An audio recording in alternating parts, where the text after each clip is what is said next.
Well, this is part 4. It's going to be a little shorter than the others, but I want to take some time to do these right. You know, we have a special relationship with God because He loves us. He sets His affection upon us. And we can see this is just a regular deck of cards. But He sets His affection upon us. And when He loves us, that sets us apart from everybody else. And just like there's 52 cards in this deck, there's bunches of people in the world, but when God sets His affection upon us, it sets us apart as special unto Him, and it marks us as His special treasure. And so what I'm going to ask is if you would just, as a mark of affection, if you would just blow a kiss at my deck of cards. Oh. And so she has now set her affection upon that card, but we don't know where it is. So we're going to have a little experiment here. I call this DNA ESP. I have this theory that when your DNA is put on something, that you can be kind of bonded with that. That becomes part, and you can just even recognize that even without knowing where it is. To test that theory, I'm going to ask, as I'm fumbling through these cards, if you would just call out stops at some point while I'm rifling through there. Stop. Right there? Okay. And if you would just take that next card, and clutch it to yourself, don't look yet. Okay, don't look at it. What we're going to do is we're going to look at the rest of these cards and see if there's any marks. I don't see anything there. Now, if she set her affection upon one card, let's see if that card that you chose... Oh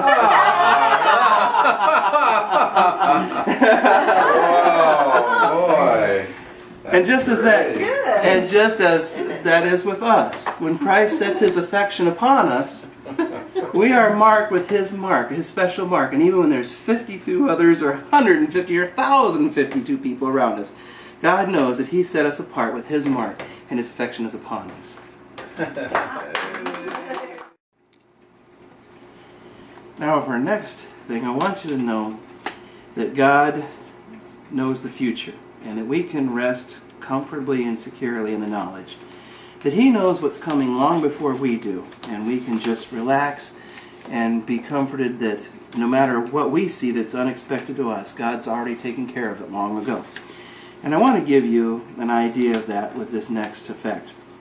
I want you to see there that there's indeed a completely empty envelope, no tricks, no... And I want you to see here that this is a piece of that kind of paper that you put through your computer if you have a digital camera, and it produces the pictures that you've taken. And I'll have you watch as I stick that into the envelope, and I'll take this and I will seal the envelope shut before we do another thing, and I will pass that off, and you are now our guardian of the envelope. Now in here I have a deck of 52 cards, and again we're going to do the same thing, and I'm going to shuffle these up, and then as I riffle through them, I would ask you just to shout out stop at some point, and we'll take the very next card. Stop. Right there? Okay.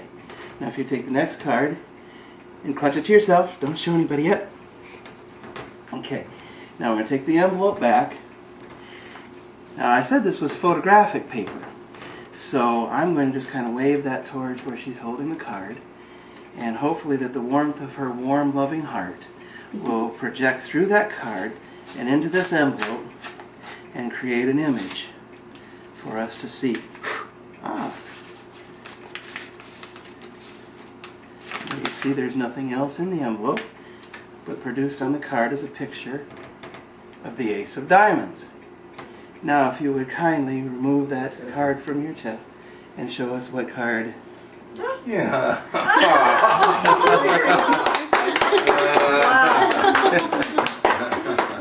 And that's to show us how God, and just for your, they are all different cards.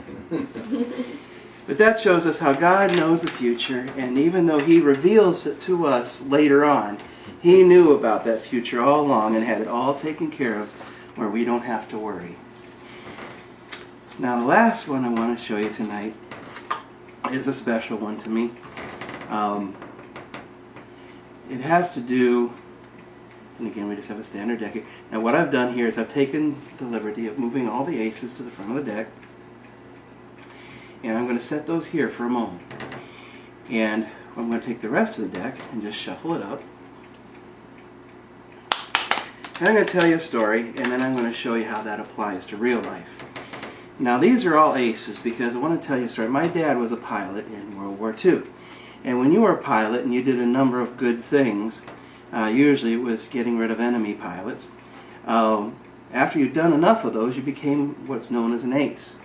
And they were having a World War II reunion of ace pilots. And they were all at this hotel. We're going to let this stack of cards represent the hotel.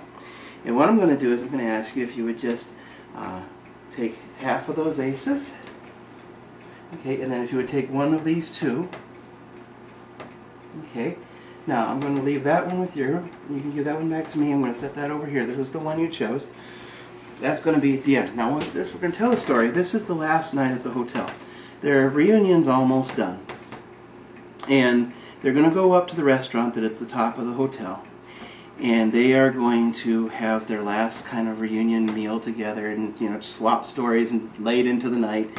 Just because they never know if they're all going to make it back the next time. You know, it's only every 10 years and things happen. So as they're heading up in the hotel, the first pilot says, you know, he says, last time I was up there it was a little chilly in that restaurant and I don't want to be cold. He says, I'm going to stop off at my room and just pick up my jacket on the way up. Now don't let those divisions in the deck to persuade you. Just stick one of the aces in anywhere you'd like. Up or down? Down, if you would please. Just anywhere in there is good. Very good. She even purposely missed a slot. Very good. So the next, as they're going up to the next thing, he says, you know, we're going to be going late into the night, and I promised my wife I'd call her every night just to let her know I'm okay. He says, I'm going to stop off at my room on the way up and just give my wife a call, and that way we can go as late as we want and we don't have to worry. So he stops the elevator and he gets off at the next place. His room's pretty high up in the hotel. And then as he's doing that, the third ace says, you know, last time I was up there it was a little pricey and I had to go back down to my room and get money. It was a little embarrassing. He says, I'm going to stop off at my room and pick up a little extra money, stick it in my wallet, just to make sure I have enough so we can just go and not have to worry about anything. So he stops off at his room on the way up. All right. Well, last one says, I'm going to go all the way up to the top. He says, and I'm going to reserve us a table and wait for you guys. And so sure enough, he does that, and he hears the elevator making its way up all the different floors of the hotel, and finally it goes ding, and here he is sitting at the table, and he watches the door of the elevator as all three of his friends get off and join him for dinner.